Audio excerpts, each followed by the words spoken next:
Здравствуйте! Сегодня мы будем готовить бомбезную домашнюю слоечку.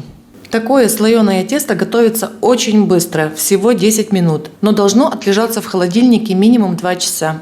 К сожалению, процесс приготовления придумала не я. Эта идея принадлежит каналу «Рецепты бабушки Эммы». Но состав ингредиентов я подбирала сама, так как оригинальный мне не очень подошел. Кроме этого, я подробно расскажу о всех главных моментах, касающихся слоеного теста. Ну и бонус к этому также покажу, как быстро приготовить рецепт домашнего варенья, быстрого приготовления, который идеально подходит к выпечке. Для слоеного теста нам нужны вот такие ингредиенты. И сразу начинаем с важного момента. Все продукты, кроме муки и соли, должны быть очень холодными, а вода вообще ближе к ледяной. Этот момент очень важный, так как это напрямую влияет на качество слоеного теста. Сначала мы приготовим жидкость для слоеного теста. Соединяем чаши: воду, яйцо, соль, уксус и майонез.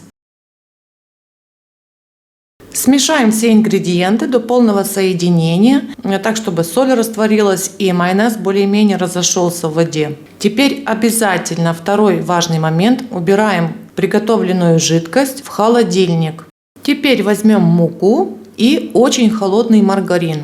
Маргарин должен быть жирностью не менее 72%. Кто не пользуется маргарином, можно заменить маслом.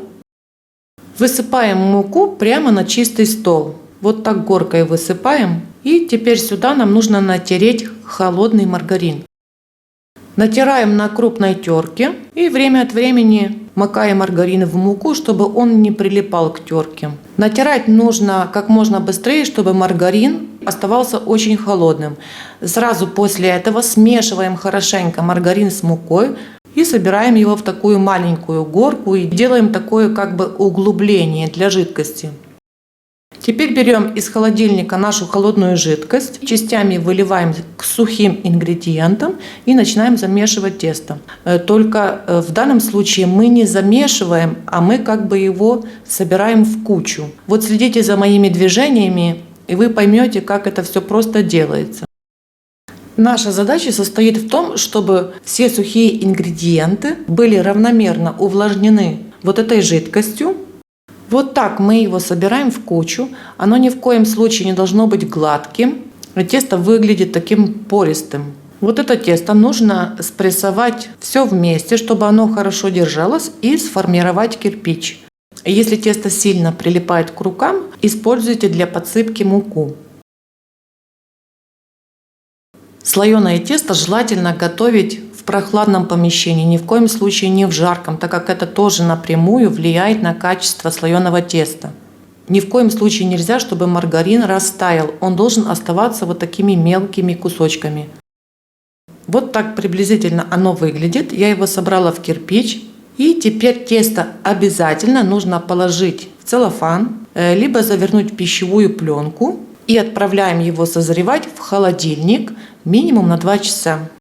Пока тесто будет в холодильнике, мы приготовим варенье для слойки.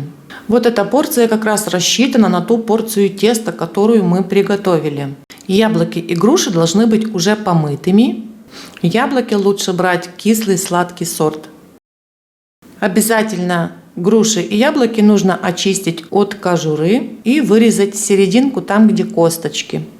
Очищенные груши нарезаем ломтиками, такими небольшими, сантиметр на сантиметр, немножко больше. Именно вот это варенье идеально подходит и для выпечки, особенно для слоеной выпечки, потому что оно достаточно плотное, не растекается во время выпекания. Яблоки натираем на крупной терке. Нам еще нужно, чтобы яблочки хорошо пустили сок. Теперь добавляем сахар, вот так засыпаем и немножко смешаем. После этого, если есть желание и время, можно оставить на минут 15, чтобы фрукты пустили сок. Если нет, то можно сразу перекладывать в посуду с толстым дном и также ставить варить. Ставим сначала на умеренный огонь до того, как только закипит. А потом нужно уменьшить до маленького, чтобы фрукты успели пустить сок, чтобы они также сварились хорошо. Фрукты должны увариться приблизительно где-то за 30 минут. Все зависит от сорта груш и яблок. Фрукты должны увариться до такого состояния, чтобы они были практически прозрачными. В самом конце, когда мы увидим, что жидкости уже мало, теперь добавляем сюда лимонную кислоту и пектин. Смешиваем хорошо ложкой и провариваем еще несколько минут. После этого убираем с огня. Варенье у нас такое густоватое. Когда оно остынет, оно будет более плотным. Оставляем остудиться до комнатной температуры. А потом перекладываем в другую емкость. Через 2 часа вытаскиваем тесто из холодильника. Оно уже созрело, с ним можно спокойно работать и выпекать то, что нам нужно. Важный момент. Вот это слоеное тесто можно держать в холодильнике максимум сутки. После суток сразу ложите в морозильную камеру, иначе слоеное тесто теряет свои свойства. У нас получается из этих ингредиентов 1 килограмм 200 граммов. И чтобы с ним было удобно работать, то есть раскатывать, сразу делю на 4 ровные части. Еще один важный момент. Когда вы раскатываете одну часть теста, то остальное тесто также должно находиться в холодильнике обязательно. Присыпаем стол и тесто мукой и начинаем раскатывать. Тесто раскатывается легко, но давить на него сильно не нужно, так как мы можем повредить вот эти именно слои. Из этого куска теста я раскатываю такую полоску шириной приблизительно 13 сантиметров и длина полоски где-то 45 сантиметров. Еще один очень важный момент. Не нужно раскатывать вот это тесто очень тонко. Раскатывайте до полсантиметра. Тогда, когда оно будет выпекаться, оно будет слоистое, такое рыхлое, нежное и хрустящее.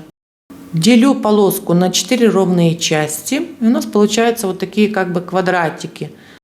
Делаем на каждом уголке надрез, где-то до половины. Выкладываем сюда нашу начинку, размазываем немножко ложкой. Теперь берем по очереди каждый уголок из одной стороны и складываем в центр друг на друга. Слегка прижимаем так, чтобы уголки соединились между собой, и мельница готова. Это тесто универсальное. Из него можно делать также торт Наполеон, выпечку с мясом, печь пироги. Выкладываем мельницу на противень и выпекаем 180 градусов 25-30 минут.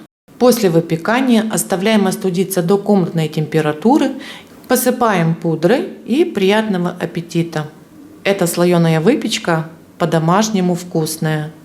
Ну что ж, как всегда, не забывайте писать в комментариях свое мнение, советы, вопросы. Напоминаю, что вся нужная информация есть в описании под видео. Всем пока, до следующего выпуска.